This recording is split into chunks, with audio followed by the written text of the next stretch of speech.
안녕하세요. 슬아 정보사연입니다.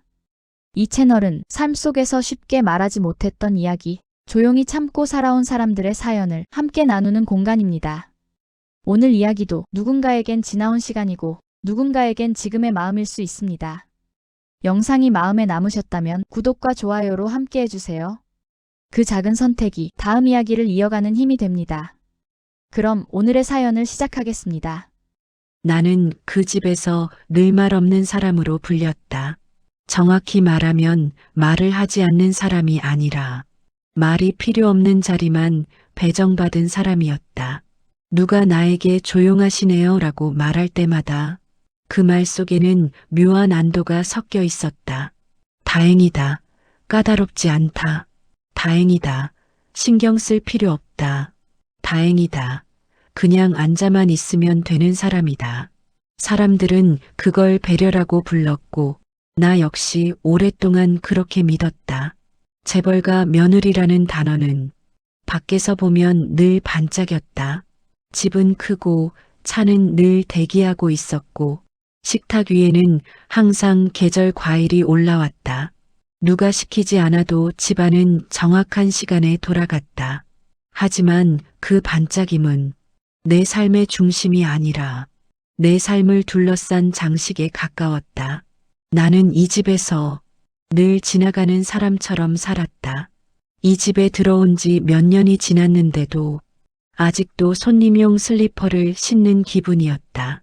처음 이 집에 들어왔을 때 시어머니는 내 손을 잡고 이렇게 말했다. 우리 집은 체계가 있어. 너도 금방 익숙해질 거야. 그 말은 틀리지 않았다. 체계는 정말 완벽했다. 무엇을 언제 어디에 두어야 하는지, 누구에게 어떤 말을 먼저 건네야 하는지, 아침 인사는 누구부터 시작해야 하는지까지 모든 것이 정해져 있었다. 그 체계 속에서는 실수가 용납되지 않았다. 그래서 나는 실수하지 않는 사람이 되기로 했다. 말이 많으면 실수가 많아진다. 의견을 내면 엇나갈 수 있다. 괜히 나섰다가 분위기를 흐릴 수도 있다. 나는 그렇게 조금씩 조용해졌다. 회장님, 그러니까 남편의 아버지는 늘 말수가 적었다. 회의 자리에서도 그는 길게 말하지 않았다. 그렇게 하지. 그만. 다음. 그 짧은 말들이 항상 결론이었다. 사람들은 그 말 한마디에 알아서 방향을 맞췄고 회의는 언제나 빠르게 끝났다. 남편도 비슷했다. 내가 알아서 할게. 신경 쓰지 마. 괜찮아. 그 말들은 처음엔 나를 편하게 만들었다. 하지만 시간이 지날수록 나를 점점 나중으로 밀어냈다. 나는 그 나중에 익숙해졌고 그게 부부의 방식이라고 생각했다. 특히 매달 한 번 열리는 가족회의 날이면 그 느낌은 더 분명해졌다. 가족회의라는 이름이었지만 실상은 작은 이사회였다. 회의가 있는 날은 집안의 공기부터 달라졌다.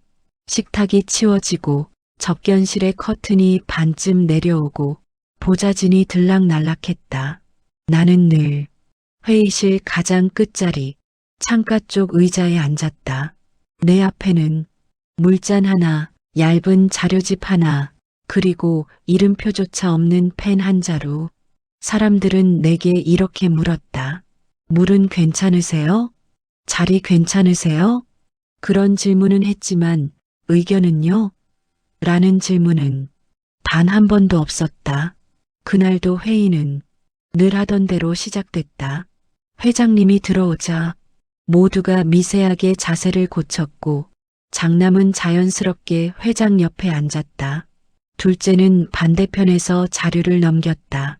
전문 경영인들이 그 사이를 채웠다. 그리고 나는 항상 그랬듯 한 발짝 떨어진 자리에 앉아 있었다. 안건은 너무 어렵지도 너무 쉽지도 않았다. 다만 설명을 들을수록 중요한 일이라는 건 느껴졌다. 구조조정, 정리, 합리화.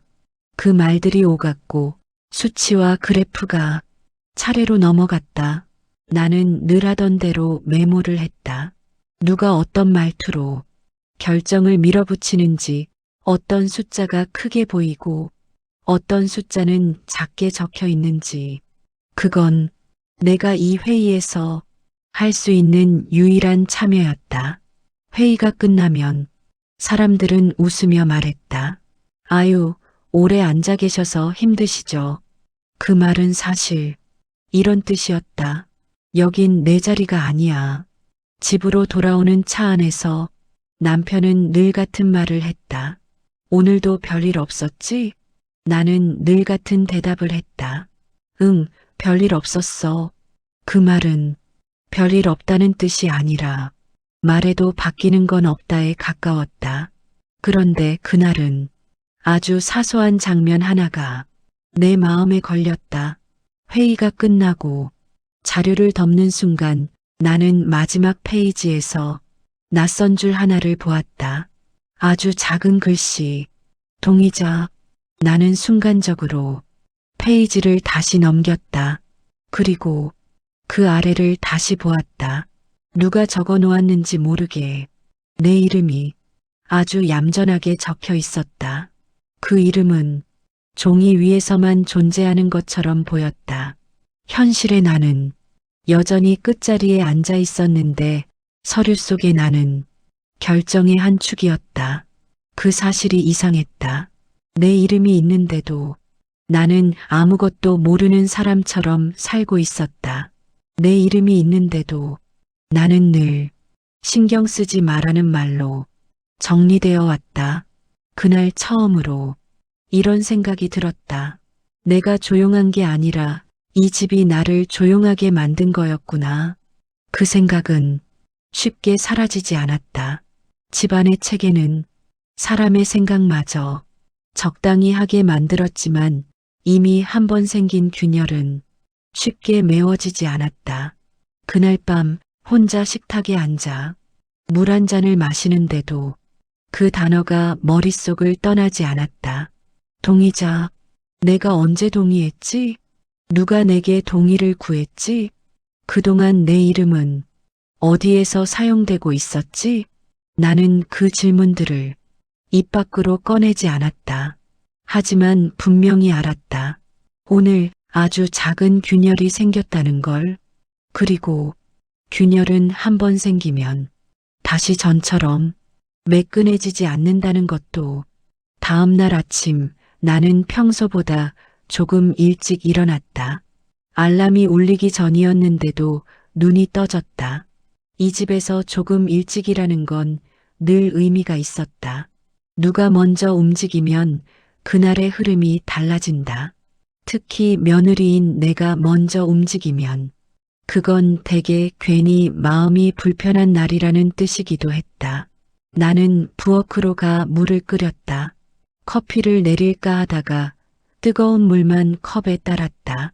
커피 향이 퍼지면 마음이 더 바빠질 것 같았다. 나는 식탁 끝에 앉아 어제 회의 자료집을 다시 펼쳤다. 어제는 대충 넘겼던 마지막 페이지를 오늘은 일부러 천천히 읽었다. 가장 중요한 문장은 늘 가장 작고 가장 끝에 숨어 있다는 걸. 나는 이제 막 배워가는 중이었다. 내 이름이 적힌 동의자 칸 아래로 조금 더 내려가자 각주처럼 붙은 문장이 하나 눈에 들어왔다. 본 결정에 대한 최종 책임은 동의자 전원의 확인을 전제로 한다. 전원의 확인. 그 말이 이상하게 목 뒤를 간지렸다. 전원이라는 단어는 누군가가 빠지면 안 된다는 뜻이다. 누군가의 서명이 없으면 이 결정은 완성되지 않는다는 뜻이다. 나는 한동안 그 문장을 바라보다가 스스로에게 물었다. 그럼 나는 지금까지 뭘 했던 거지? 결정에서 제외된 사람이 아니라 결정에 붙는 마지막 스위치였던 걸까? 이 집에서 나는 늘 조용한 사람으로 불렸다. 하지만 종이 위에서 나는 조용히 책임을 떠안는 사람처럼 보였다. 나는 남편에게 물어보고 싶었다. 정말로 내 이름이 왜 여기에 있어? 내가 언제 동의했어? 그런 질문을 던지고 싶었다. 하지만 남편의 얼굴이 떠올랐다. 피곤한 눈, 빠른 말투, 결론부터 내리는 습관. 복잡한 건 내가 할게. 신경 쓰지 마. 당신이 알면 더 힘들어. 그는 분명 그렇게 말할 것이다. 그리고 그 순간 나는 다시 예전 자리로 돌아갈 것이다. 질문한 사람에서 조용히 고개 끄덕이는 사람으로. 그래서 나는 묻지 않기로 했다. 대신 확인하기로 했다. 혼자서 그날 오전 나는 집안에서 나만 들어갈 수 있는 작은 공간으로 갔다. 옷방 안쪽, 남편이 주로 쓰는 서랍장. 그곳은 늘 깔끔했고 무언가가 흩어져 있는 법이 없었다. 정리의 방식이 아니라 통제의 방식처럼 느껴지는 깔끔함이었다. 나는 서랍을 열었다. 이 집에서는 함부로 서랍을 여는 일조차 조심해야 한다. 누구도 말로 금지하지 않았지만 분위기가 금지한다. 서류철 사이로 어제 회의 자료와 비슷한 형태의 파일이 보였다. 계열사 구조조정 관련 파일 제목만 봐도 이미 내가 찾는 걸 찾을 것 같은 느낌이 들었다. 나는 손끝으로 그 파일을 꺼냈다. 그때였다. 문 뒤쪽에서 발소리가 들렸다. 나는 순간 손을 멈췄다. 소리도 내지 않았다. 이 집에서 며느리가 갑자기 뭔가를 찾고 있으면 사람들은 그걸 불편해한다. 특히 가족회의 관련 서류라면 더 그렇다. 발소리는 다행히 나를 지나쳐갔다.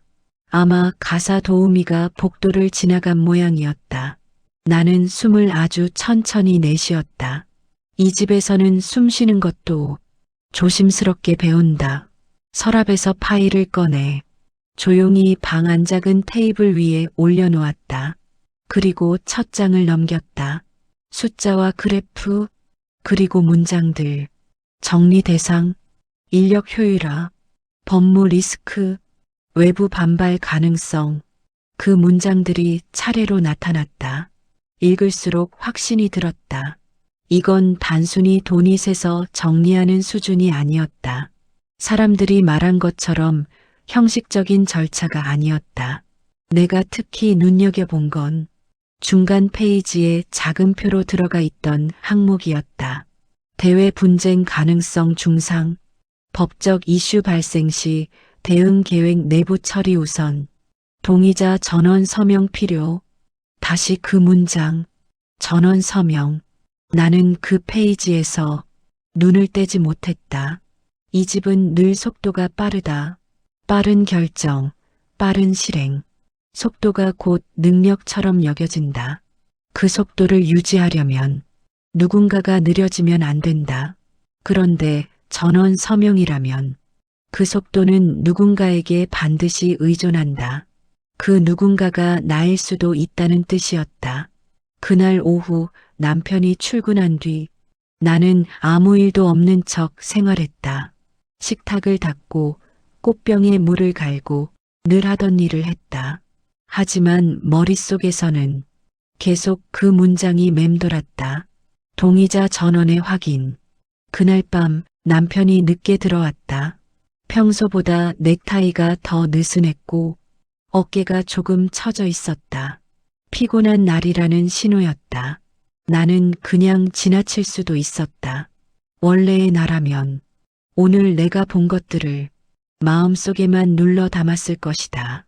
하지만 어제부터 생긴 균열이 오늘은 더 이상 얌전히 있지 않았다. 나는 물잔을 남편 앞에 놓고 조용히 말했다. 여보, 어제 회의 자료 내 이름 있더라. 남편의 손이 순간 멈췄다. 정말 아주 잠깐. 하지만 나는 그 잠깐을 놓치지 않았다. 그는 물을 한 모금 마시고 아무렇지 않은 척 말했다. 아, 그거 그냥 형식이야. 형식. 그 단어가 내 귀에 거슬렸다. 어제도 들었고 오늘도 들었다. 이 집에서는 중요한 것일수록 형식이라고 부른다. 그러면 아무도 책임을 깊이 묻지 않는다. 나는 더 조용히 물었다. 형식인데 왜 내 이름이 필요해? 남편은 잠깐 나를 봤다. 그리고 시선을 피했다. 그 피하는 눈빛이 대답보다 더 많은 걸 말해줬다. 괜히 신경 쓰지 마. 복잡해져. 나는 그 말이 내게 배려처럼 들리지 않았다. 오히려 내가 모르게 해달라는 말처럼 들렸다. 여보나 동의자 전원 서명이라고 쓰여 있던데. 남편의 얼굴이 그제야 조금 굳었다. 그는 잠깐 침묵하다가 늘 하던 결론으로 돌아갔다. 내가 알아서 할게. 그 말은 이 집에서 가장 편리한 마침표였다. 그 말을 들으면 대화는 끝난다. 질문도 끝나고 감정도 끝나고 결론만 남는다. 하지만 그날은 달랐다. 나는 조용히, 정말 조용히 말했다. 당신이 알아서 하는 동안 나는 어디 있었는데? 남편이 나를 바라봤다. 그 눈빛에는 당황이 섞여 있었다. 내가 이렇게 말하는 걸 아마 처음 보았을 것이다. 나는 더 크게 말하지 않았다. 이 집에서는 큰 소리가 이기는 방식이 아니다. 오히려 큰 소리는 감정적이다라는 꼬리표를 달아준다. 나는 그 프레임에 들어가지 않기로 했다. 나는 서랍에서 꺼내온 파일을 식탁 위에 살짝 올려놓았다. 남편이 보기 좋게 그러나 강요하지 않는 방식으로. 남편은 파일을 보자 숨을 짧게 들이켰다. 그걸 어디서 봤어? 그 질문은 걱정이 아니라 경계였다. 이 집에서 내가 파일을 봤다는 사실 자체가 이미 규칙을 건드린 것이다. 나는 담담하게 말했다. 그냥 확인했어. 남편은 말이 없었다. 그 침묵은 내가 틀렸다는 뜻이 아니었다. 오히려 내가 맞았다는 뜻에 가까웠다. 그날 밤 나는 오래 잠들지 못했다. 하지만 놀랍게도 불안해서 잠이 안 온 게 아니었다. 분명해졌기 때문에 잠이 안 왔다. 나는 이제 확신했다. 동의만 하시면 됩니다라는 말은 내가 아무것도 몰라도 된다는 말이 아니라 내가 책임을 함께 져야 한다는 말이라는 걸. 그리고 더 무서운 건 이 집 사람들이 그걸 알고도 나를 조용한 사람으로 부르며 그 자리에 앉혀왔다는 사실이었다. 나는 침대 옆에서 휴대전화를 들었다가 내려놓았다. 어디에 전화를 해야 할지 몰랐다. 누구에게 물어봐야 하는지도 몰랐다. 이 집에서는 물어보는 순간부터 내가 잘못된 사람이 된다. 그래서 나는 결심했다. 다음 회의에서 내가 해야 할 일은 설명을 듣는 게 아니라 내 이름이 사용되는 방식을 내가 직접 확인하는 거라고. 그날 새벽 창문 너머로 아주 희미한 빛이 들어올 때쯤 나는 속으로 딱 한 문장을 되뇌었다. 이번엔 펜을 들기 전에 내가 무엇에 서명하는지부터 보자. 회의가 다시 잡혔다는 연락은 예상보다 빨리 왔다. 이 집에서 예상보다 빨리라는 건 대개 누군가가 불편해졌다는 뜻이다. 그리고 그 불편함은 대개 조용한 사람에게로 흘러간다. 형식적인 절차만 남았어요. 누군가의 말이 통화 너머로 들렸다. 나는 그 문장을 듣는 순간 가슴 한쪽이 싸늘해졌다. 형식. 그 말은 참 편리하다. 중요한 것을 중요하지 않은 척 만들고 책임을 책임이 아닌 척 만들고 사람을 사람 아닌 부속품처럼 배치할 때 딱 맞는 단어. 회의 장소는 이번엔 집이 아니었다. 별도의 회의실이라고 했다. 절차상 그렇게 해야 한다고 했다. 절차라는 말도 늘 그렇다. 조용히 밀어붙이기 위한 단단한 포장지. 그날 아침 나는 평소보다 더 단정하게 옷을 입었다. 치마의 주름을 한 번 더 펴고 재킷의 단추를 한 번 더 확인했다. 내가 뭔가를 준비한다는 티를 내지 않기 위해서였다. 이 집에서 준비하는 며느리는 불편한 존재가 된다. 차 안은 조용했다. 운전기사가 앞을 보고 있었고 나는 창밖을 보았다. 도시는 평소대로 움직였다. 사람들은 회사로, 학교로, 시장으로 각자의 결론을 향해 걷고 있었다. 그 평범함이 이상하게 나를 단단하게 만들었다. 세상은 이렇게 평범한데 왜 나는 늘 남의 결정 속에서만 살았을까? 회의실 문을 열자 차가운 공기가 먼저 얼굴을 스쳤다. 실내는 늘 적당히 낮은 온도로 유지되어 있었다. 이 집은 감정을 뜨겁게 만들지 않는다. 대신 온도를 낮춰서 사람이 말을 아끼게 만든다. 테이블은 길고 반짝였다. 물잔은 정확히 같은 위치에 놓여 있었다. 서류는 가지런했고 펜도 이미 준비되어 있었다.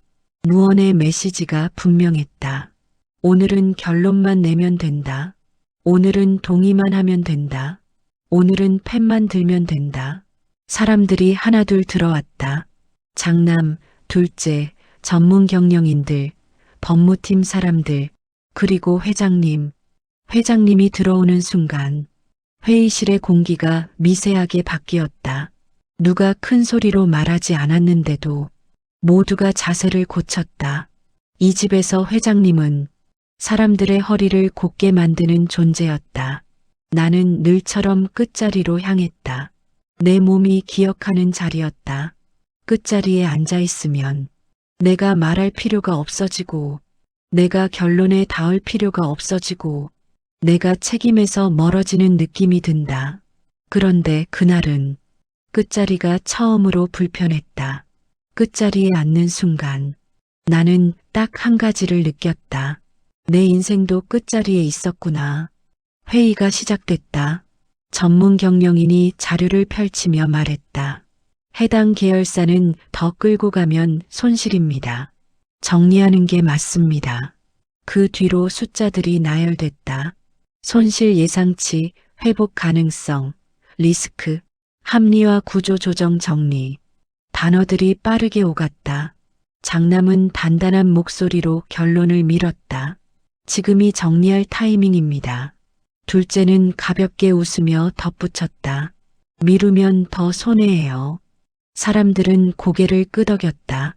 이 집의 결정은 늘 이런 식이었다. 숫자와 속도와 결론이 먼저 나온다. 사람의 마음은 뒤에 붙는다. 붙지 못하면 떨어진다. 그리고 마침내 그 순간이 왔다. 회장님이 잠시 생각하더니 짧게 말했다. 그럼 그렇게 하지. 그 한마디가 떨어지자 회의실의 표정들이 한꺼번에 풀렸다. 모두가 안도의 숨을 쉬는 듯 했다. 결정은 이미 끝났다는 얼굴. 이제 남은 건 서명이라는 얼굴. 그런데 그 서명은 이상하게도 내 쪽으로 흘러왔다. 전문 경영인이 서류를 정리하며 말했다. 그럼 동의 절차만 진행하겠습니다. 말투는 공손했다. 하지만 내용은 명령에 가까웠다. 동의 절차만. 마치 그게 진짜 아무것도 아닌 것처럼. 서류가 내 앞으로 미끄러져 왔다. 펜도 내 앞에 놓였다. 그 장면은 너무 자연스러워서 오히려 연출처럼 보였다. 나는 펜을 잡아야 했다. 이 집에서는 그렇게 하는 게 무난한 며느리의 역할이었다. 손이 움직이면 오늘도 아무 일 없이 지나간다. 집안의 체계는 유지된다. 그리고 나는 다시 조용한 사람이 된다. 하지만 내 손이 움직이지 않았다. 나는 어제 새벽 스스로에게 했던 말을 떠올렸다. 이번엔 펜을 들기 전에 내가 무엇에 서명하는지부터 보자. 내가 파일에서 봤던 문장들이 한꺼번에 떠올랐다. 전원 서명, 공동 책임, 대외 분쟁 가능성, 법적 이슈. 나는 그 문장들을 알고 있다. 이제는 모르는 척 할 수 없다. 전문 경영인이 조심스럽게 웃으며 말했다. 부인께서도 동의하시면 오늘 처리 가능하고요. 동의만 하시면 됩니다. 그 말은 부드럽게 들리지만 사실은 이렇게 들렸다. 부인께서 동의하지 않으면 오늘은 못합니다. 그때 장남이 내 쪽을 한번 봤다. 그 눈빛은 질문이 아니었다. 왜 아직 안 하냐는 확인이었다. 둘째도 덧붙였다. 형수님, 이건 감정으로 판단할 문제가 아닙니다. 감정. 그 단어가 내 속을 건드렸다. 이 집에서 감정은 늘 약자의 꼬리표였다. 감정을 말하는 순간 당신은 불리해진다. 감정이 있다는 건 곧 통제할 수 있다는 뜻이 되니까 나는 그들의 프레임 안으로 들어가지 않기로 했다. 설명하지 않기로 했다. 설득당하지 않기로 했다. 나는 천천히 숨을 들이마셨다. 회의실의 공기가 차가워서 숨이 더 또렷하게 느껴졌다. 그리고 나는 입을 열었다. 저는 이 결정에 동의하지 않습니다. 말이 떨어지는 순간 회의실이 멈췄다. 정말로 공기가 뚝 끊겼다. 누군가는 펜을 굴렸고 누군가는 서류를 덮었다. 누군가는 시계를 봤다. 장남의 얼굴이 먼저 굳었다. 지금 와서 왜요? 그 질문에는 이유를 듣고 싶은 마음보다 통제의 짜증이 섞여 있었다. 둘째는 더 노골적이었다. 부인, 진짜로. 이건 감정으로 판단할 문제가 아닙니다. 나는 그 말을 듣고도 표정을 바꾸지 않았다. 웃지도 화내지도 않았다. 표정은 내 것인데 이 집에서는 늘 표정까지 평가받았다. 나는 평가할 거리를 주지 않기로 했다. 나는 다시 한번 말했다. 동의하지 않습니다. 설명하지 않았다. 그들이 가장 싫어하는 방식이었다. 설명하지 않으면 설득도 할 수 없고 설득하지 못하면 통제도 할 수 없다. 회장님이 낮은 목소리로 물었다. 이유는 딱 한 단어. 짧고 단정한 질문. 그 집의 언어. 그 집의 방식. 나는 회장님을 바라봤다. 그 집에서 가장 큰 결론을 내리는 사람. 그리고 지금 내게 결론만 요구하는 사람. 나는 길게 말하지 않았다. 길게 말하면 내 말은 틈이 생기고 그 틈으로 그들이 들어올 것이다. 나는 천천히 말했다. 제가 확인하지 못한 책임은 동의할 수 없습니다. 단 2문장, 그 이상은 필요 없었다. 회의실은 다시 조용해졌다. 그 조용함이 처음으로 나를 누르는 조용함이 아니라 내 편이 되는 조용함처럼 느껴졌다. 전문 경영인이 급하게 말했다. 부인, 그러면 어떤 방향을 원하십니까? 처음으로 부탁이 섞인 말투였다. 그들은 나에게서 결론을 얻고 싶어 했다. 이 집은 늘 결론이 먼저 나오고 설명은 나중에 따라오는 구조다. 그런데 지금은 결론이 멈췄고 그들은 설명을 들고 나에게로 오고 있었다. 나는 펜을 잡지 않은 채 서류를 앞으로 밀었다. 오늘은 여기까지 하겠습니다. 내 목소리는 크지 않았다. 하지만 그 한 문장은 회의실의 방향을 바꾸기에 충분했다. 장남이 입을 열었다가 다시 닫았다. 둘째는 웃음을 잃었고 전문 경영인은 표정을 정리했다. 회장님은 잠시 나를 바라보더니 아무 말 없이 고개를 끄덕였다. 승인도 거절도 아니었다. 하지만 나는 느꼈다. 이제 더 이상 나는 끝자리에 앉아 있는 사람이 아니다. 회의가 끝나고 사람들이 하나둘 자리를 떴다. 누구도 나를 꾸짖지 않았다. 그 대신 누구도 나를 무시하듯 지나치지 못했다. 나는 마지막으로 자리에서 일어났다. 회의실 문을 나서며 나는 아주 작게 숨을 내쉬었다. 그 숨은 이 집에서 처음으로 내가 중심에서 쉰 숨 같았다. 그리고 그 순간 나는 분명히 알았다. 내가 이 집에서 가진 것은 돈도 지위도 아니었다. 내가 가진 건 단 하나였다. 멈출 수 있는 힘, 펜을 들지 않는 힘, 동의하지 않는 힘, 내 이름을 빌려주지 않는 힘. 그날 이후 이 집의 공기는 분명 달라질 것이다. 아무도 소리내어 말하지 않겠지만 모두가 알고 있을 것이다. 결정이 더 이상 자동으로 흘러가지 않는다는 걸, 그리고 그 자동을 멈춘 사람이 바로 나라는 걸. 나는 회의실을 나서며 마음속으로 조용히 결론을 내렸다. 이제부터 나는 조용한 사람이 아니라 내 이름으로 말하는 사람이 될 것이다. 그리고 그 결론은 이미 되돌릴 수 없었다. 회의가 끝난 날 저녁, 집은 평소보다 더 조용했다. 이 집은 원래 조용한 곳이지만 그날의 조용함은 종류가 달랐다. 사람이 없어서가 아니라 말이 사라져서 생긴 조용함이었다.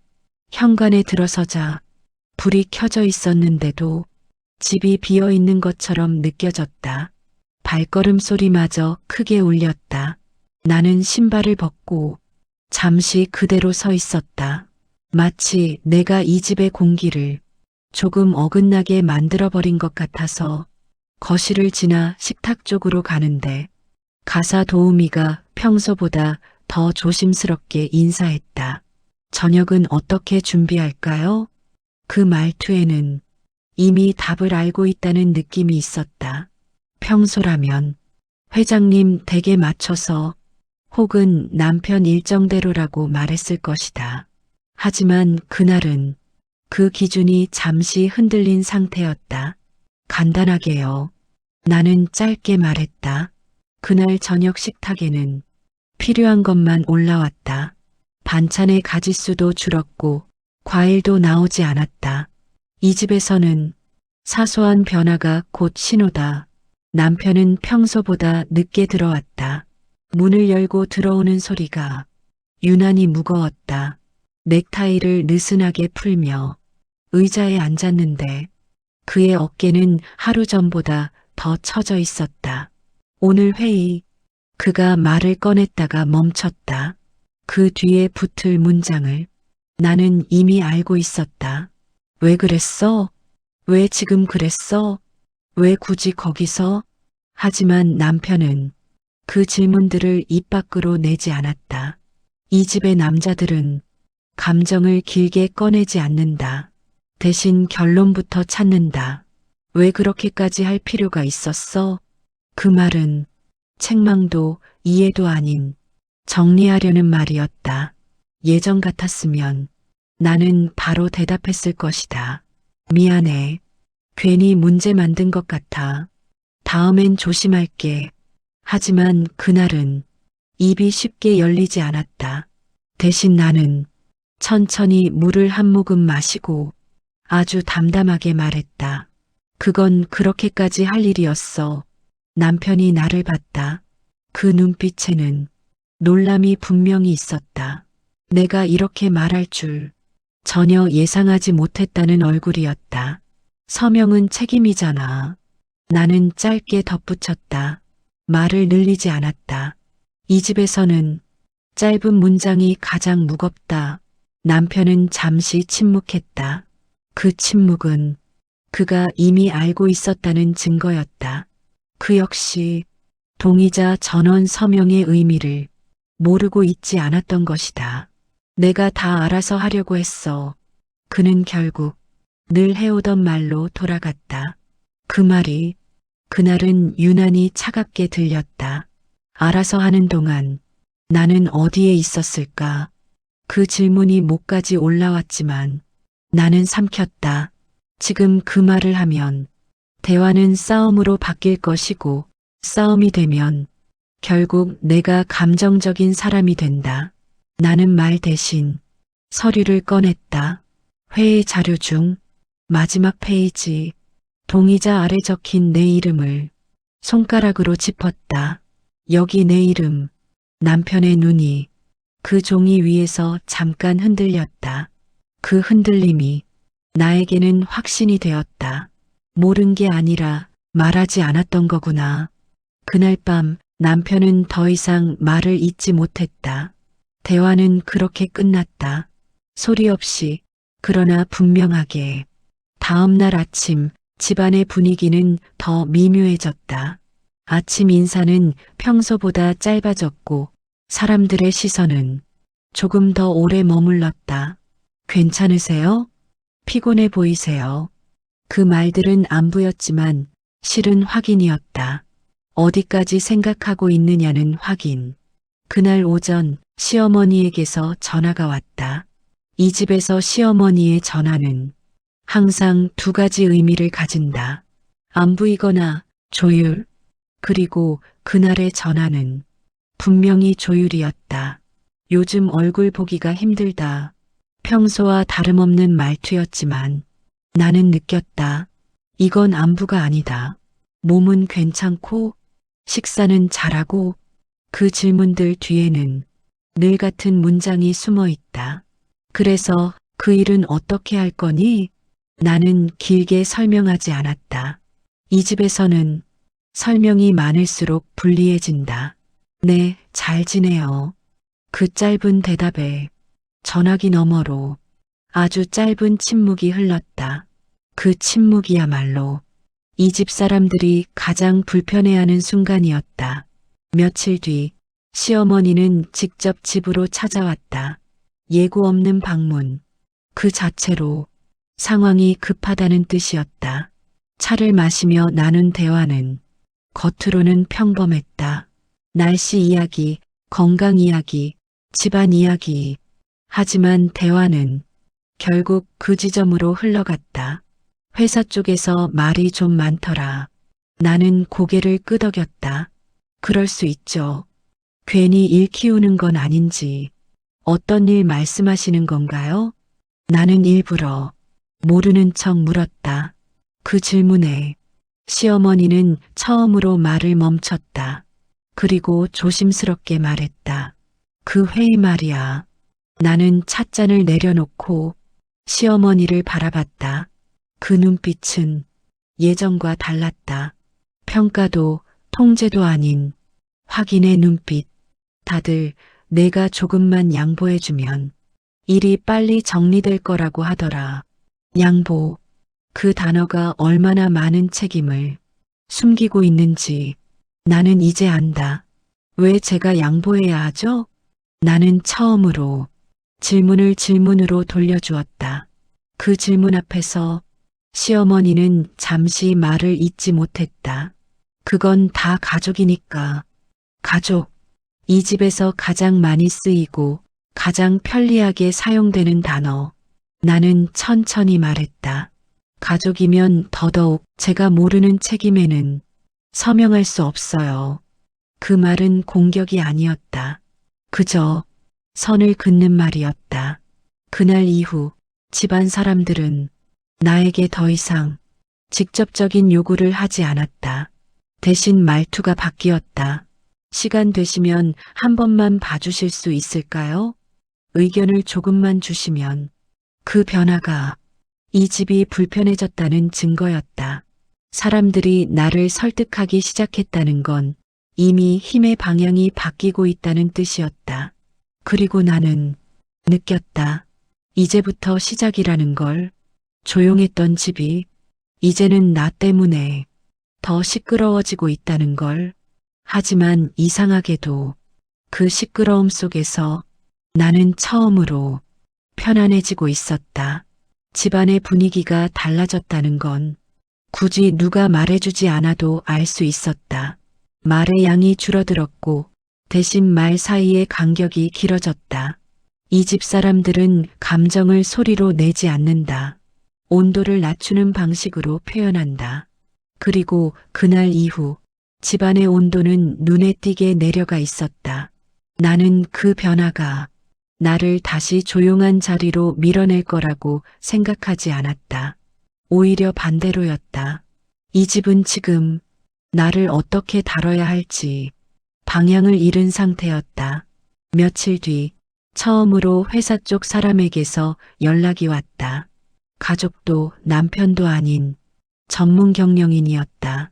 부인, 잠깐 시간 괜찮으실까요?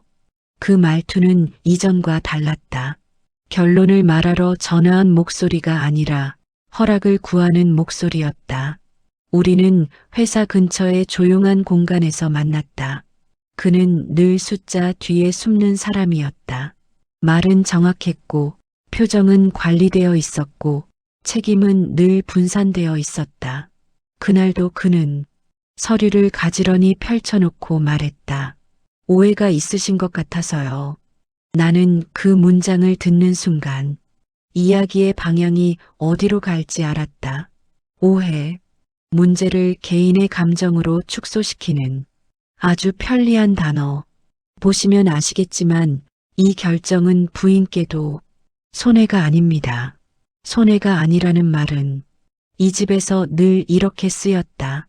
당신이 책임져도 괜찮다는 뜻으로. 나는 고개를 끄덕이지도 고개를 젓지도 않았다. 그저 서류를 넘겼다. 그동안 나는 숫자를 보지 않았다. 이 집의 사람들은 숫자만 보게 만들었다. 그래서 나는 이제 숫자를 건너뛰고 문장부터 보기로 했다. 페이지 하단, 각주, 괄호 앞문장, 작은 글씨. 그곳에 늘 진짜 이야기가 숨어 있었다. 본 결정 이후 발생하는 법적 재무적 책임은 동의자 전원의 공동 책임으로 한다. 공동 책임. 그 단어가 그날따라 유난히 또렷하게 보였다. 여기요. 나는 그 문장을 가리켰다. 전문 경영인의 손이 순간 멈췄다. 아주 짧은 순간이었지만 나는 놓치지 않았다. 이 문장 때문에 제가 서명하지 않은 겁니다. 그는 잠시 말을 고르더니 이렇게 말했다. 그건 형식적인 문구입니다. 형식. 다시 그 단어. 형식인데 왜 전원 서명이 필요한가요? 그 질문 앞에서 그는 말을 잇지 못했다. 필요하지만 설명할 수는 없는 이유. 그게 바로 핵심이었다. 그는 방향을 틀었다. 만약 문제가 생기더라도 이 사회에서 충분히 보호해 드릴 수 있습니다. 보호. 이 집에서 보호라는 말은 늘 권한을 빼앗은 뒤에 나온다. 그럼 더더욱 제 동의는 필요 없겠네요. 그 말에 그의 얼굴이 굳었다. 그날 나는 확실히 느꼈다. 이 사람은 나를 설득하러 온 게 아니라 나를 필요로 해서 왔다는 걸. 며칠 뒤 회계 담당자에게서 연락이 왔다. 그 역시 평소와는 다른 말투였다. 부인께서 동의하지 않으시면 이 안건은 진행이 어렵습니다. 그 말은 부탁이 아니었다. 고백에 가까웠다. 왜 어렵죠? 나는 일부러 물었다. 잠시 침묵이 흐른 뒤 그가 말했다. 동의자 전원이 서명해야만 책임 분산 구조가 완성되거든요. 그 순간 모든 퍼즐이 맞춰졌다. 이 결정은 누군가의 이익을 위한 선택이 아니라 누군가의 위험을 나누기 위한 선택이었다. 그리고 그 위험을 가장 말없는 사람에게, 가장 문제를 만들지 않는 사람에게, 가장 늦게 질문하는 사람에게 조용히 얹어두려는 구조. 그 사람이 바로 나였다. 나는 그날 이후 더 이상 화가 나지 않았다. 분노는 상황을 흐리고 흐려진 상황에서는 다시 이용당한다는 걸 이제는 알았기 때문이다. 나는 차분해졌다. 차분함은 이 집에서 가장 위험한 태도였다. 그날 밤 나는 다시 자료를 펼쳤다. 이번엔 더 꼼꼼히 숫자 대신 문장을 하나하나 읽었다. 책임, 전원, 공동, 확인. 그 단어들이 마치 나에게 말을 거는 것 같았다. 이 집의 구조는 늘 이랬다. 결정은 위에서 내려오고 성과는 위로 올라가고 문제가 생기면 아래에서 조용히 처리된다. 그런데 이번엔 달랐다. 이번 결정은 아래로 내려올 책임을 위로 올려보내기 위해 내 이름을 필요로 하고 있었다. 나는 서류를 덮었다. 그리고 분명히 알았다. 지금 이 집에서 사람들이 나를 설득하기 시작한 이유는 내가 말을 해서가 아니었다. 내가 서명하지 않았기 때문이었다. 그 사실이 나를 가장 단단하게 만들었다. 다음 날 남편이 조심스럽게 물었다. 어떻게 하면 좋을까? 그 말은 처음으로 나에게 결정을 요청하는 말이었다. 나는 잠시 생각했다. 그리고 이렇게 말했다. 확인할 시간이 필요해. 아주 단순한 말이었다. 하지만 그 말은 이 집의 속도를 멈추기에 충분했다. 그날 밤 나는 혼자 앉아 생각했다. 이 집은 지금 무언가를 잃을까봐 두려워하고 있다. 돈도 체면도 아니었다. 통제력이었다. 그리고 나는 분명히 느꼈다. 이제 다음 단계는 설득도 압박도 아닌 누군가가 먼저 도망치는 순간이라는 걸. 변화는 언제나 가장 계산적인 사람부터 시작된다. 감정이 아니라 숫자로 세상을 보는 사람, 위험을 책임으로 계산하는 사람, 그리고 그 계산이 틀어졌을 때 가장 먼저 자리를 피하는 사람. 그 사람이 이번에는 회계사였다. 그가 먼저 전화를 걸어온 건 내가 확인할 시간이 필요하다고 말한 지 사흘쯤 지났을 때였다. 이 집에서 사흘은 아주 긴 시간이다. 보통 결정은 하루를 넘기지 않는다. 그만큼 이 안건이 제자리를 잃고 흔들리고 있다는 뜻이었다. 부인, 잠깐만 통화 가능하실까요? 목소리는 낮았고 속도는 평소보다 느렸다. 그는 늘 정확한 타이밍에 정확한 어조로 말하던 사람이었다. 그런데 그날은 말과 말 사이에 쓸데없는 숨이 끼어 있었다. 우리는 회사 건물 안 사람이 거의 다니지 않는 작은 회의실에서 만났다. 그는 늘 그랬듯 서류를 들고 왔지만 이번에는 테이블 위에 쉽게 펼치지 않았다. 서류를 들고 있다는 사실 자체가 그의 방패처럼 느껴졌다. 요즘 많이 생각해 보셨죠? 그는 그렇게 말을 시작했다. 질문이 아니라 확인에 가까운 말이었다. 내가 이미 알고 있다는 전제. 확인 중이에요. 나는 짧게 대답했다. 그는 고개를 끄덕이며 천천히 말을 이었다. 이 안건이 부인께 부담이 될 수 있다는 점은 저희도 인지하고 있습니다. 부담. 그 단어는 늘 이렇게 등장한다. 책임을 직접 말하지 않고 부담이라는 말로 희석시킨다. 그래서요? 나는 더 묻지 않았다. 그가 하고 싶은 말을 그가 직접 하게 두고 싶었다. 그는 잠시 말을 멈췄다. 그리고 예상보다 솔직한 말을 꺼냈다.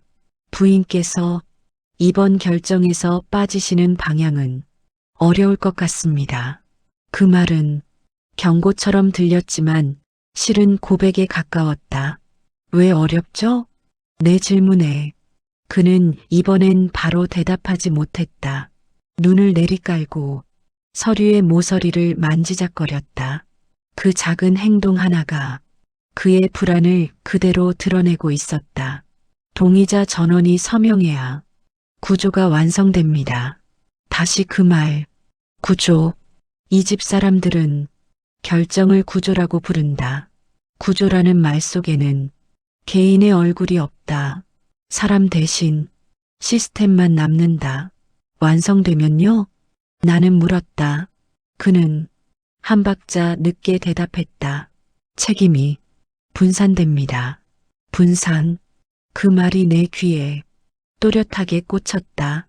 그럼 지금은요? 그 질문에 그는 아무 말도 하지 못했다. 말하지 않는 것이 이미 답이었다. 지금은 책임이 분산되지 않은 상태. 그래서 모두가 불안해진 상태. 그래서 나를 찾는 상태. 나는 그를 바라보며 아주 차분하게 말했다. 그럼 이 결정은 누군가의 이익을 위한 게 아니라 누군가의 책임을 나누기 위한 거네요. 그는 부정하지 않았다. 부정할 수 없었기 때문이다. 그 순간 나는 확실히 느꼈다. 이 사람은 이미 이 판에서 한 발 물러나고 싶어 한다는 걸. 회계사는 가장 늦게 싸우고 가장 먼저 도망치는 사람이다. 싸움의 승패가 아니라 책임의 방향을 보기 때문이다. 부인께서 서명하지 않으시면 이거는 더 이상 제 선에서 관리하기 어렵습니다. 그 말은 사실상 선언이었다. 나는 더 이상 이 책임을 계산할 수 없다는 선언. 그럼 어떻게 하실 건데요? 내가 물었다. 그는 입술을 다물었다가 천천히 말했다. 상부에 다시 보고해야죠. 상부, 이 집에서 그 단어는 곧 위험이 올라간다는 뜻이다. 그는 그 말을 하고 나서 나를 다시 보지 못했다. 이미 마음속으로 자리를 옮기고 있는 사람의 얼굴이었다. 며칠 뒤 그의 예감은 현실이 됐다. 그가 회의에서 한 발 물러났다는 소식은 생각보다 빨리 퍼졌다. 그의 보고 이후 안건은 다시 보류됐고 그 보류는 다른 사람들에게 압박으로 돌아갔다. 그날부터 이 집의 사람들은 눈에 띄게 바빠졌다. 전화가 잦아졌고 회의 일정이 자주 바뀌었다. 결론은 여전히 나오지 않았지만 모두가 불안해했다. 그리고 그 불안은 자연스럽게 내 쪽으로 향했다. 부인, 잠깐만 이야기 나눌 수 있을까요? 이번에는 전문 경영인이 아니라 법무팀에서 연락이 왔다. 법무팀은 문제가 생겼을 때 등장하는 사람들이다. 그들이 먼저 나섰다는 건 이미 이 건이 문제의 영역으로 넘어왔다는 뜻이었다. 법무팀 담당자는 말을 아주 조심스럽게 골랐다. 이 안건은 외부에서 문제 삼을 여지가 있습니다. 나는 고개를 끄덕였다. 이미 알고 있었다. 그래서 부인께서 동의해 주셔야 방어가 가능합니다. 방어, 그 단어 역시 내 이름 없이는 불가능하다는 뜻이었다. 제가 동의하면 문제가 없나요? 내가 물었다. 그는 잠시 침묵하다. 이렇게 말했다. 문제가 생겨도 함께 책임지는 구조가 됩니다.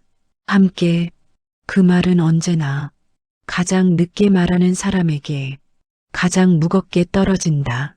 나는 그제야 이 판의 진짜 구조를 완전히 이해했다. 이 결정은 처음부터 누군가가 앞에 서야 하는 결정이었다. 그리고 그 앞에 설 사람을 아무도 막고 싶어 하지 않았다. 그래서 조용한 사람을 찾았다. 질문하지 않는 사람, 반발하지 않는 사람, 이미 끝자리에 익숙한 사람. 그 역할을 내가 맡고 있었을 뿐이다.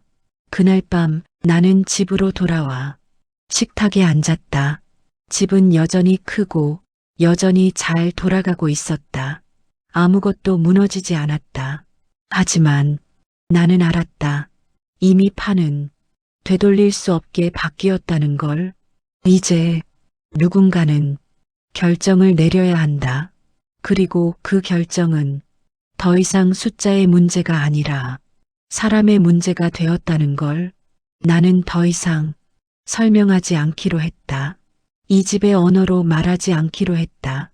대신 하나만 분명히 하기로 했다.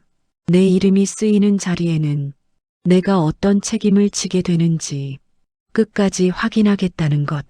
그 선택이 이 집을 더 흔들게 될지 아니면 다른 누군가가 먼저 도망치게 될지는 아직 알 수 없었다.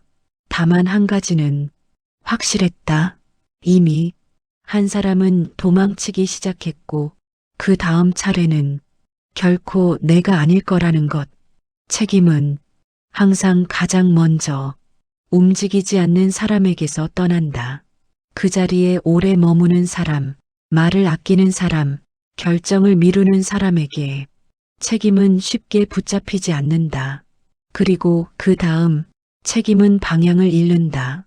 회계사가 한 발 물러난 뒤 이 집의 공기는 눈에 띄게 달라졌다.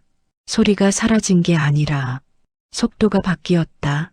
모든 말이 조금씩 늦어졌고 모든 결정은 한 번 더 미뤄졌다. 그 미뤄진 시간 속에서 사람들은 하나의 공통된 질문을 서로에게 던지고 있었다. 그럼 누가 책임질 건데? 그 질문은 입 밖으로 나오지 않았지만 모든 시선 속에 선명하게 떠 있었다. 가장 먼저 움직인 건 장남이었다. 늘 그래왔듯 그는 상황이 흔들릴 때 질서를 되찾으려는 사람처럼 보였다. 그가 나에게 연락한 건 저녁 무렵이었다. 평소보다 훨씬 정중한 말투였다. 형수님, 잠깐 시간 괜찮으실까요? 그 한 문장만으로도 나는 이미 알았다. 이건 안부가 아니라 조율이라는 걸. 우리는 집 근처의 조용한 공간에서 만났다. 회사도 집도 아닌 어중간한 장소. 이 집 사람들은 중요한 이야기를 할 때 항상 이런 공간을 고른다. 누구의 영역도 아닌 곳에서 누군가의 영역을 정하려는 방식. 그는 자리에 앉자마자 곧장 본론으로 들어갔다. 이 상황이 생각보다 커지고 있습니다. 나는 고개를 끄덕였다. 이미 알고 있었다. 그래서요? 나는 그에게 결론을 요구하지 않았다. 말을 더하게 두고 싶었다. 그는 잠시 숨을 고른 뒤 말했다. 형수님이 이 안건에서 빠지시는 건 현실적으로 어렵습니다. 어렵다. 또 그 단어였다. 왜죠? 나는 다시 물었다. 그는 이번에는 돌려 말하지 않았다. 형수님 이름이 이미 들어가 있기 때문입니다. 그 말이 조용히 내려앉았다. 이 집에서 임이라는 단어는 되돌릴 수 없다는 뜻이다. 그건 제가 넣은 적 없어요. 나는 담담하게 말했다. 알고 있습니다. 그는 바로 대답했다. 너무 빠른 대답이었다. 이미 준비된 문장. 하지만 이미 그렇게 되어 있습니다. 그 말 속에는 아주 분명한 전제가 있었다. 과정은 중요하지 않다. 결과만 남는다. 그래서 제가 책임져야 하나요? 내 질문에 그는 잠시 말이 막혔다. 책임을 지신다기보다는 그는 말을 고르려 했지만 나는 그 말을 끊었다. 아니요. 나는 차분히 말했다. 책임을 지는 거죠. 그는 그제야 입을 다물었다. 내가 처음으로 이 집의 언어를 정확하게 되돌려주고 있다는 걸 느낀 표정이었다. 형수님, 이건 개인의 문제가 아니라 가문의 문제입니다. 가문, 그 단어가 나왔다. 가족 다음으로 가장 많이 쓰이는 압박의 단어. 가문이면 더더욱. 나는 고개를 들어 그를 똑바로 바라봤다. 왜 제가 모르는 책임을 져야 하죠? 그는 대답하지 못했다. 대답이 없다는 건 이미 이유가 없다는 뜻이다. 그날 대화는 결론 없이 끝났다. 그는 떠났고 나는 남았다. 그날 밤 집안은 유난히 조용했다. 남편은 말이 없었고 나는 묻지 않았다. 이 집에서는 묻지 않는 사람이 늘 안전했다. 하지만 그날의 나는 안전하고 싶지 않았다. 며칠 뒤 이 집은 아주 조용한 결정을 하나 내렸다. 나를 배제하기로. 공식적인 말은 아니었다. 아무도 그렇게 말하지 않았다. 하지만 회의 일정에서 내 이름이 빠졌고 자료 전달이 늦어졌고 굳이 오실 필요는 없을 것 같습니다라는 말이 오갔다. 그 말은 배려처럼 들렸지만 실은 선긋기였다. 결정은 우리가 할 테니 책임은 나중에 돌아오면 그때 받으라는 뜻. 나는 그 흐름을 너무 잘 읽고 있었다. 그날 오후 전문 경영인이 직접 찾아왔다. 이번에는 서류도 자료도 없었다. 그 자체로 위험 신호였다. 부인, 오해가 생기지 않도록 미리 말씀드리려고 왔습니다. 오해. 또 그 단어. 어떤 오해죠? 나는 웃지 않고 물었다. 부인께서 이번 안건에 반대하신다고 알려져 있어서요. 알려져 있다. 누가 어디까지 어떻게 반대한 적 없습니다. 나는 분명히 말했다. 동의하지 않았을 뿐입니다. 그는 그 차이를 이해하지 못한 얼굴이었다. 지금 상황에서는 그게 동일하게 받아들여질 수 있습니다. 그 말은 사실상 협박이었다. 동의하지 않으면 반대자가 된다. 반대자는 구조에서 배제된다. 그래서 저를 빼고 가시겠다는 건가요? 내가 물었다. 그는 고개를 끄덕였다. 일단은요. 일단 그 말은 나중에 책임이 필요해지면 다시 부르겠다는 뜻이었다. 나는 그를 바라보다 아주 조용히 말했다. 그럼 제 이름도 같이 빼세요. 그는 깜짝 놀란 표정이었다. 그건 어렵습니다. 나는 그제야 웃었다. 처음으로 어렵다는 건 나는 차분하게 말했다. 필요하다는 뜻이죠. 그는 아무 말도 하지 못했다. 그 순간 나는 확실히 알았다. 이 집은 나를 배제하려는 게 아니라 내 책임만 남기려는 중이라는 걸. 결정은 자기들이 하고 싶고 위험은 누군가에게 넘기고 싶다. 그리고 그 누군가는 항상 조용한 사람이다. 그날 밤 나는 혼자 앉아 생각했다. 이제 선택지는 두 개뿐이었다. 하나는 다시 침묵으로 돌아가는 것, 배제된 채 필요할 때만 호출되는 이름으로 남는 것. 다른 하나는 완전히 선을 긋는 것. 결정에도 책임에도 내 이름을 쓰지 않겠다고 명확히 말하는 것. 나는 이미 답을 알고 있었다. 다음 회의가 잡혔다. 이번에는 최종 정리라는 말이 붙어 있었다. 그 말이 무엇을 의미하는지 나는 너무 잘 알고 있었다. 이제 책임을 확정짓겠다는 뜻. 그리고 나는 그 자리에서 처음으로 완전히 다른 선택을 하게 될 것이다. 조용하지만 되돌릴 수 없는 선택을. 그 회의는 내가 없는 자리에서 열렸다. 의도적이었다. 우연도 실수도 아니었다. 일정 공지는 의도적으로 늦었고 자료 전달은 아예 없었다. 나는 그 사실을 회의가 끝난 뒤에야 알았다. 누군가 일부러 흘리듯 전해준 말이었다. 오늘 정리됐대요. 정리. 그 단어는 이 집에서 늘 모든 걸 끝내는 말처럼 쓰였다. 사람도 사업도 문제도 전부 정리라는 이름으로 사라졌다. 그날 오후 나는 아무 행동도 하지 않았다. 전화도 문자도 확인도 하지 않았다. 확인하는 순간 내가 다시 그 구조 안으로 들어가게 될 걸 알고 있었기 때문이다. 대신 나는 집안을 천천히 걸었다. 이 집에서 가장 조용한 사람이 어디까지 침묵할 수 있는지 스스로에게 묻고 있었다. 저녁이 되자 남편이 들어왔다. 그는 평소보다 더 피곤한 얼굴이었다. 피로라기보다 조급함에 가까운 표정. 오늘 회의했어. 그는 말을 고르지 않았다. 이미 결론이 정해진 사람의 말투였다. 알고 있어. 내 대답은 짧았다. 그는 그제야 나를 바라봤다.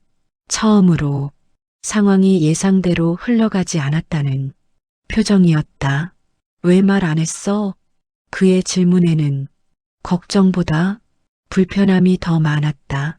왜 알려줘야 해? 나는 조용히 되물었다. 그는 잠시 말이 막혔다.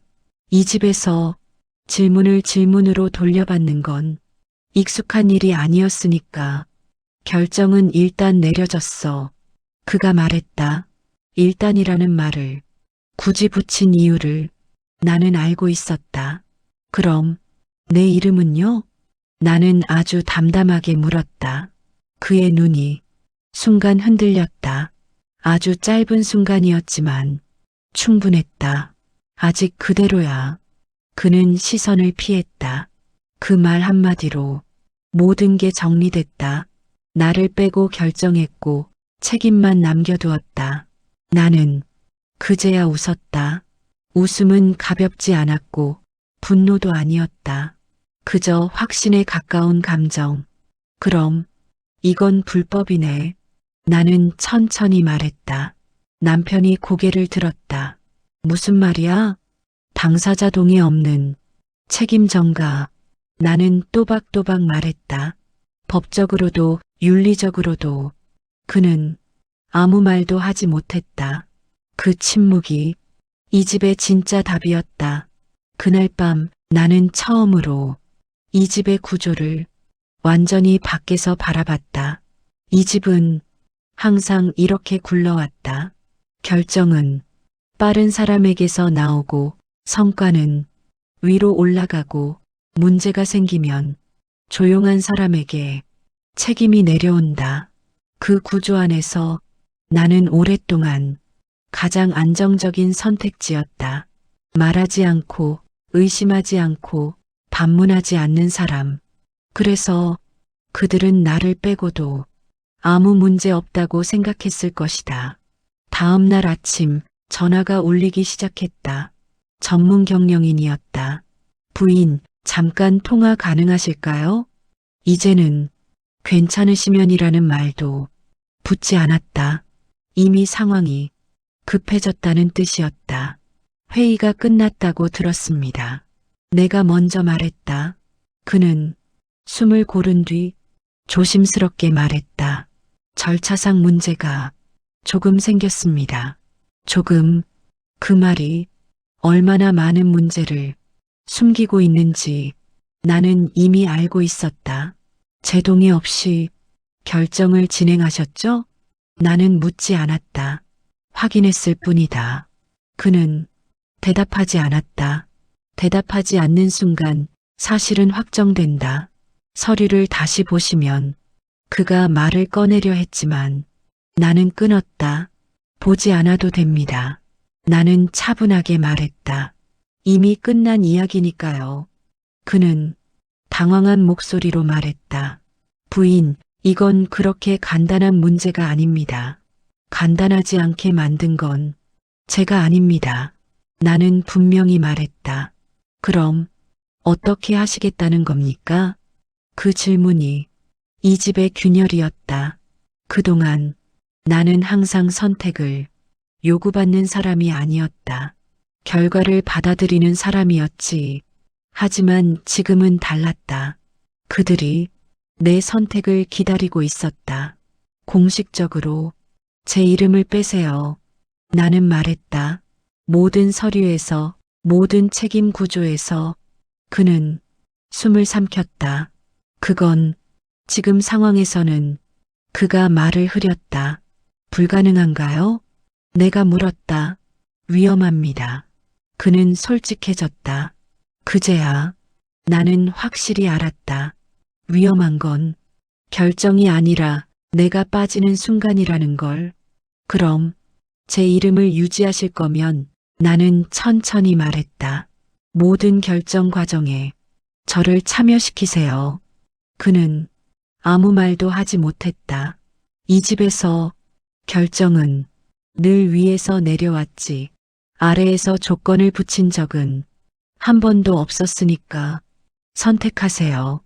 나는 말했다. 제 이름을 빼거나 제 자리를 인정하거나. 전화기 너머에서 길게 숨을 들이마시는 소리가 들렸다. 그날 이후 이 집의 움직임은 눈에 띄게 느려졌다. 결정이 멈췄고 회의가 미뤄졌고 사람들은 서로의 눈치를 봤다. 왜냐하면 이제는 알고 있었기 때문이다. 이 집의 안정은 누군가의 침묵 위에 세워져 있었고 그 침묵이 더 이상 제공되지 않는다는 걸. 그날 밤 나는 창가에 서서 집안의 불을 하나씩 끄며 생각했다. 이제 다음은 선택의 문제가 아니라 붕괴의 문제다. 누군가 책임을 떠안지 않으면 이 구조는 유지될 수 없다. 그리고 나는 더 이상 그 누군가가 되지 않을 것이다.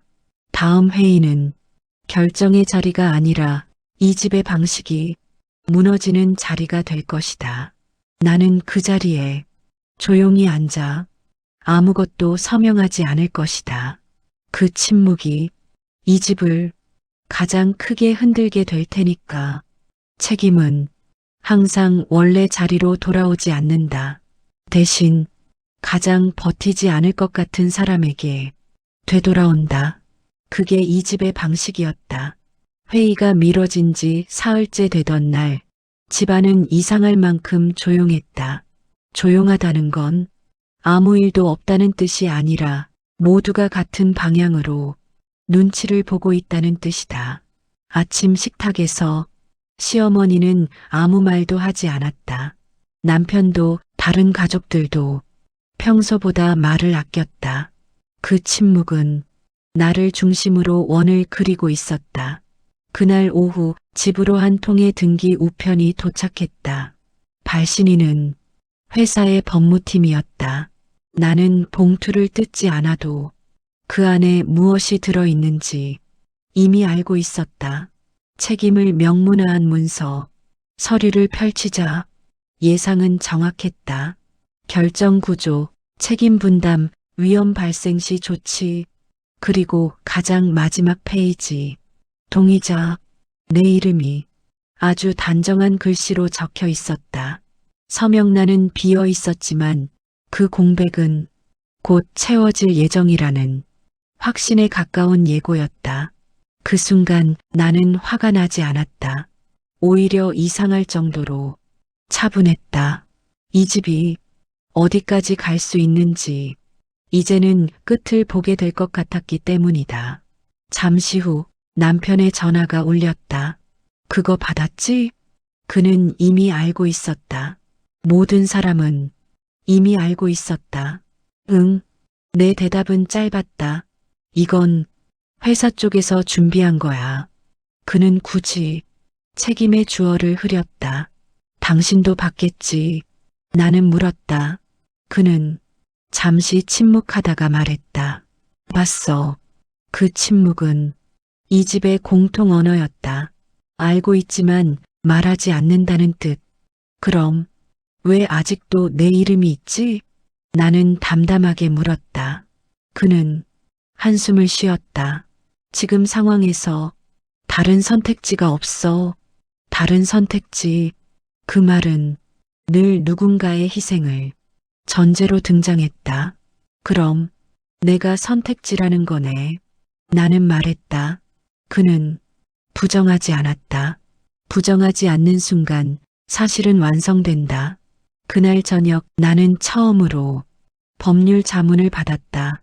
개인적으로 조용히 변호사는 서류를 한 장씩 넘기며 차분하게 말했다. 이 구조라면 실제 결정권은 없으면서 책임은 공동으로 지게 됩니다. 피할 수 있나요? 내가 물었다.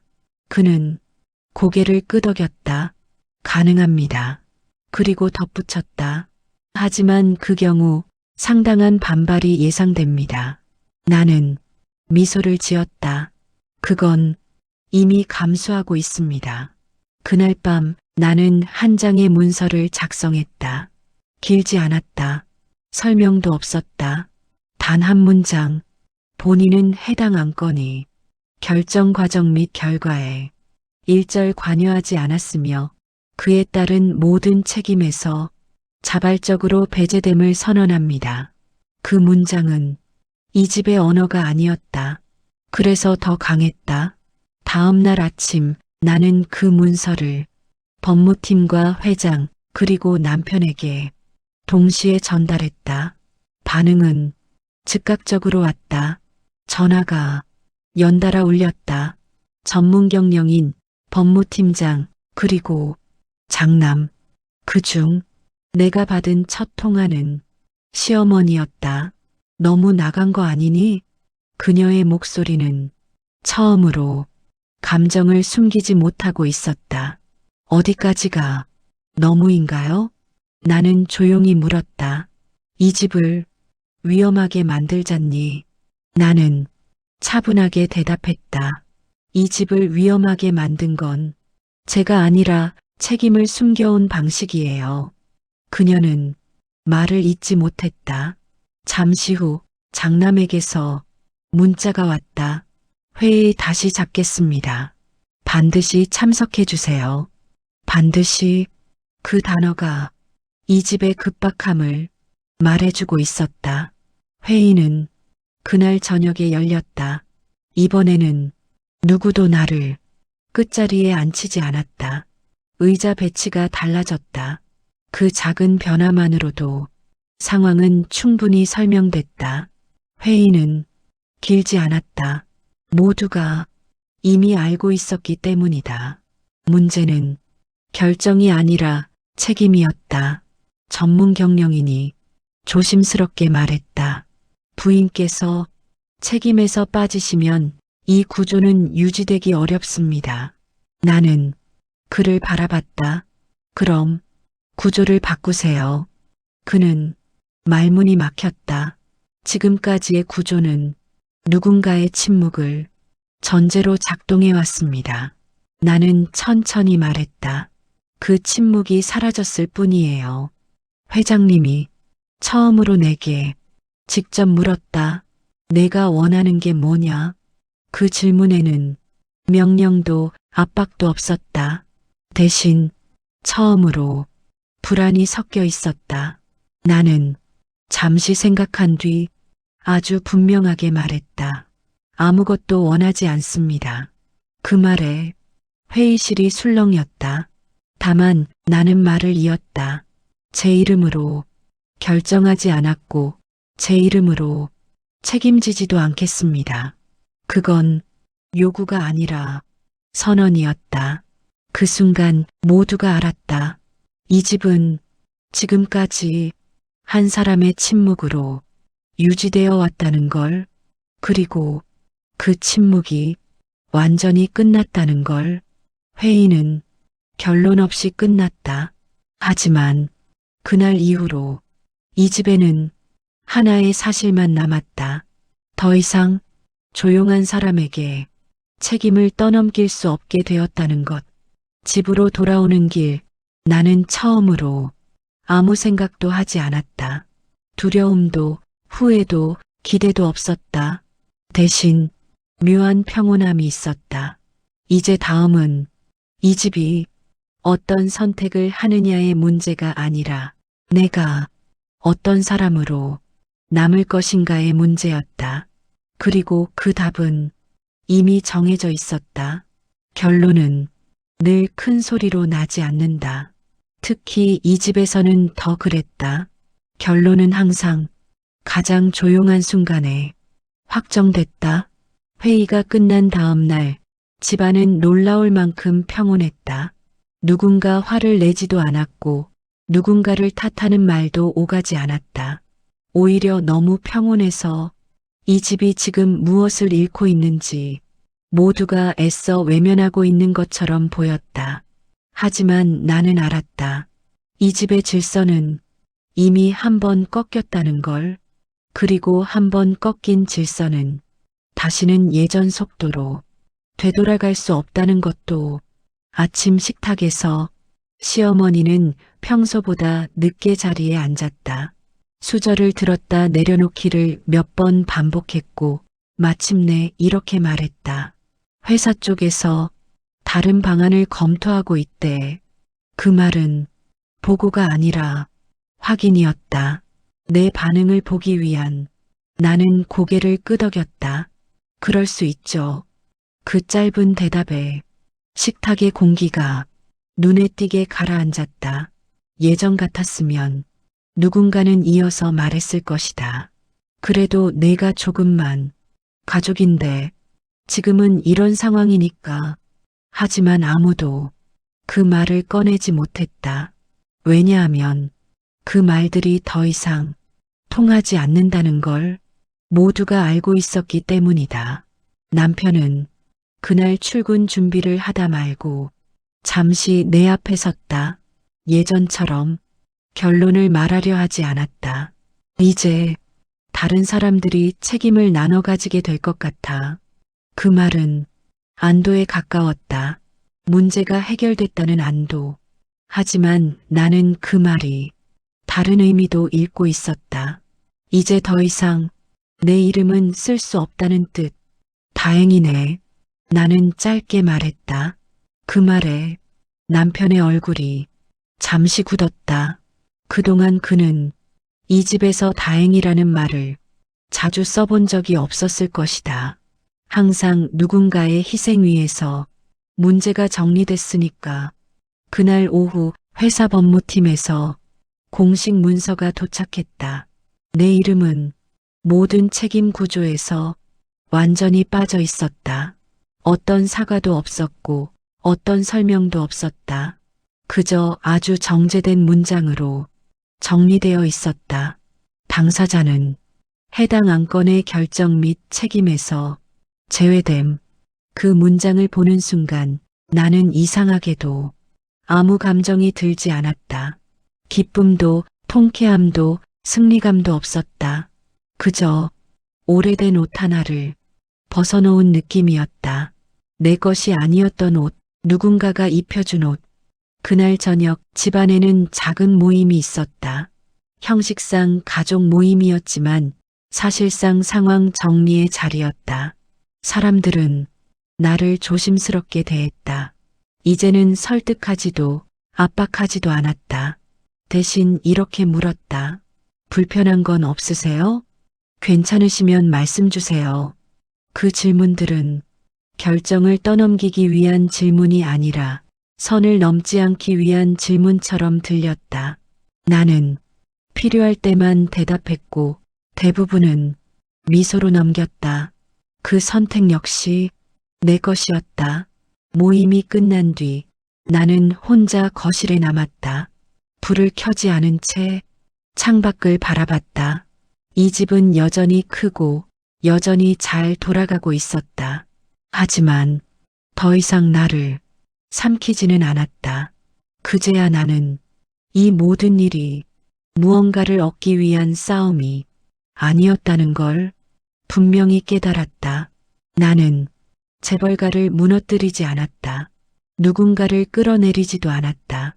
복수를 하지도 판을 뒤집지도 않았다. 다만 내 이름을 빌려 쓰던 자리에서 조용히 빠져나왔을 뿐이었다. 그 선택이 이 집을 흔들었고 사람들의 태도를 바꿨고 결정의 속도를 바꿨다. 왜냐하면 이 집은 늘 누군가의 침묵 위에서 안정되어 있었기 때문이다. 그리고 나는 더 이상 그 침묵을 제공하지 않기로 선택했을 뿐이다. 그날 밤 나는 오랜만에 일기를 썼다. 길게 쓰지 않았다. 단 한 줄만 적었다. 오늘 내 자리에 앉았다. 그 문장을 쓰고 나니 이상하게도 마음이 아주 조용해졌다. 분노도 억울함도 후회도 없었다. 마치 오랫동안 남의 인생을 대신 살다가 이제야 내 자리로 돌아온 사람처럼. 이 이야기는 재벌가에 대한 이야기가 아니다. 돈이 많고 적음의 문제가 아니다. 이건 한 사람이 자신의 이름으로 책임질 수 없는 자리를 내려놓고 자신의 이름으로 살 수 있는 자리로 돌아오는 이야기이다. 그리고 그 자리는 처음부터 누군가에게 허락받아야 할 자리가 아니었다. 나는 이제 누군가의 결정에 서명하는 사람이 아니라 내 하루의 방향을 내가 정하는 사람이 되었다. 그 변화는 겉으로 보면 아무 일도 아닌 것처럼 보일지 모른다. 하지만 나는 안다. 이 조용한 변화가 가장 단단한 사이다라는 걸.